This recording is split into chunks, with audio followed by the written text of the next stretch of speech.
with all the questions you have for our Dr. Karyn here. So, dear Dr. Karyn, here's number one, my friend.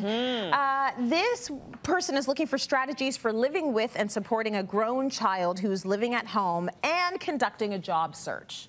Oh, so important. I remember this because I was living at home. I was this person. Me too. Were you? Oh, yeah. I lived at home the day I got married when I was 27, and I remember unemployed, finding a job, and my parents had a few ground rules, which I think are really important. Number one, still get dressed in the morning. There's something about you can't, if you're trying to like do a job and you're in your pajamas and it's 2 in the afternoon, you're not going to be very motivated. Right. So still get dressed in the morning as if you're going to a job. Create hours for your job. So my dad would say, Karyn, your job is to find a job. Good. Okay, advice. so you're not sleeping in till 12. No. Okay, you are good. Your job is to find a job. Yeah. We will support you as long as we are seeing that. And so I actually would have like hours, like kind of like 9 to 4. Fantastic. And then 4 o'clock was my time off. Got it. Because you need to, I mean, it's hard. I mean, I've been unemployed. You think you've been, I think everyone's been unemployed. Yes. And it's hard. Yes. When you're like going out there and you're getting rejection letters After and like rejection after rejection. Yeah. And so it's good to work the 9 to 4, but then just give yourselves permission to do something different. That's right, because you can't be looking for work at 24 hours in the day. Totally.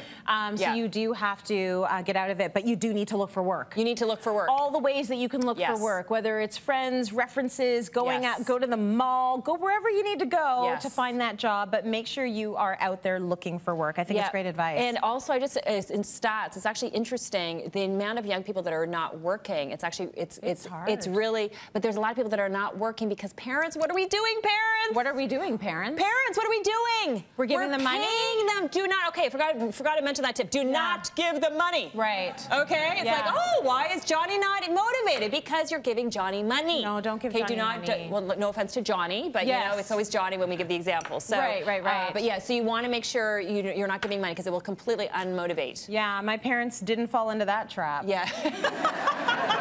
I'm finding the job so I can pay for the 3-way call on my phone or whatever. Okay, remember those days? Here's another one for you. So cool. Woo, Yeah, party the line. 3-way call. Yeah, all right. Dear Dr. Karyn, how do you deal with a negative/mean sister-in-law?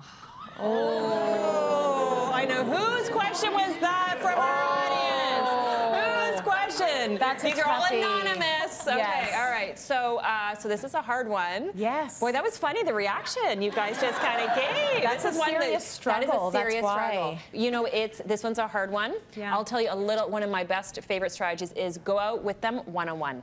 Okay. Something happens. Somebody just laughed. I'm like, hell no! I'm not taking that advice. Dr. Karyn doesn't know what she's talking about. Yeah. Because I'll tell you what's interesting.